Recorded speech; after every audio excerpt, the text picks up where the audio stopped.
Dorial the sing labor later, Lambi Patana, Shiki Gari Sang by Abrasandre,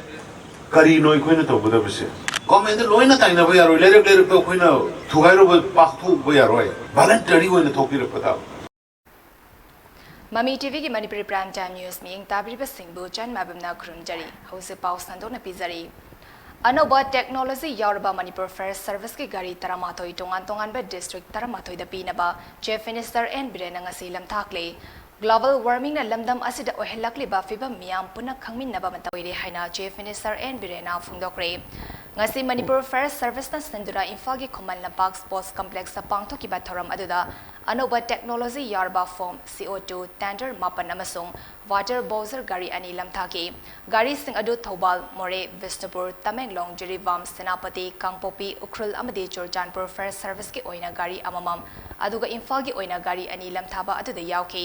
Manipur fire service की मकोक थोंबा official सिंग यावना पांगथोकिबा थोरम अदुदा चीफ मिनिस्टर एन बिरेन हाई मालेमदा ओइरकलिबा ग्लोबल वार्मिंग की चैथेंग लमदम असिदासु यावरक्तुना मैहौ लांगपोक कया मफम नाइदना थोरकली असिगुमा खुदोंग थिबा कयादगी ngaktoknaba amasung section thorang lokhatpa oina gari sing ase tongan tongan ba district singda khusinnabani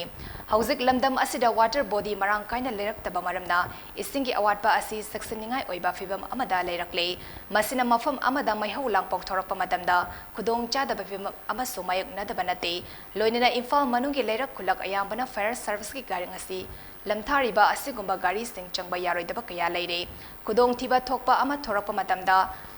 fire service की गाड़ी सिंह चंगबा यानबा लेकाई के खिलाफ मैरा पाइबी अमदी मियामना थौरांग लौखटपियो खुदोंग थिबा फिबम अमा मायुक नरकपा मतमदा लेंगाक्ता ताइसनबगी थवंग मखा ताना चथगुमसे मियाम याइफनबगी दमक club अमसुंग organisation सिंगना पाइखटपा याबा थबक Singh पाइखटपियो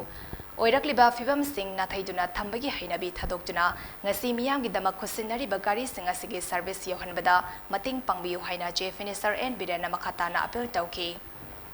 loina lambi si pisak pikna tawrakanda yum sin khol sila karam ni hobagi type khopsan na leidina amma chalakpa kun tumna chakuri maramdi gari thokjin ngai changninga leiti pukhri leina basu leitre khongban de sing tungbre dorial de sing leibra leitre lambi patana sigi gari si changba yabra sangre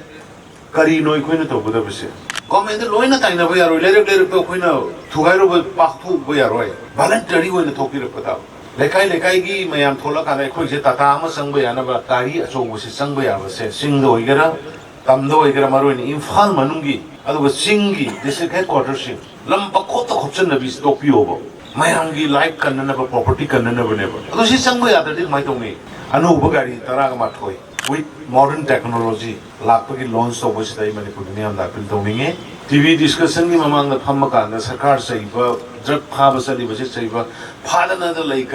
hungry mutaba, Toga, things here, Torpo involved the woman, Mure. Manta will see no Kudo meet like a criticized of one of the Yangbagi Matamati. Manipuri Prajamiam, the Kubak Sanjo, Tara Lonerai, Gomangis, Haitigi, request of Jerry, like I club sing, Mayra Pabi sing. और यामन social workers सिंग मयाम दो थोपीरगा लंबी सिंग से at least Tata से चंगगा थोनिंग the थोक थोरको मतमदा मैहो लापो थोरको मतमदा कनबा यानबा सिगी लंबी सिम द पीबीओ थौरम अदुदा सरुग याखिबा मणिपुर फायर सर्विस के डायरेक्टर थेमथिंग ngasangwana hai ngasi miyam gi dama khusin nariba gari sing ase maiho langpok thorakpad matamda hena pangal leina thingnaba ngamgataba anoba makha gi technology yarba ngangtani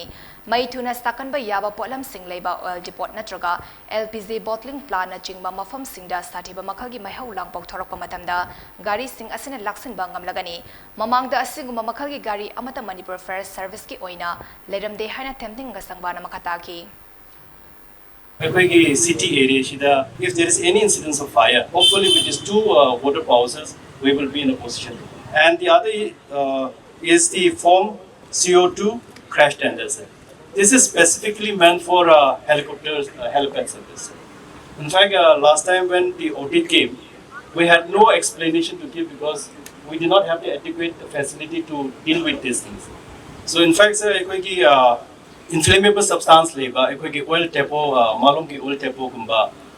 bottling plant at Segmai. This is an oil tanker kumba extend propaganda. This is the only equipments which can deal with this situation. Ngasigi launch to bigadori basi punna gari. Housing launch to bigre mana water bowser ni. CO2 class tender ni. Phone में CO2 class tender से दिया हुई सी. कि attempt और का one of the junction में याद नहीं लगी monitor एक का पका वही सी मुठक पर लम्बे पापा लगे नहीं. तो next था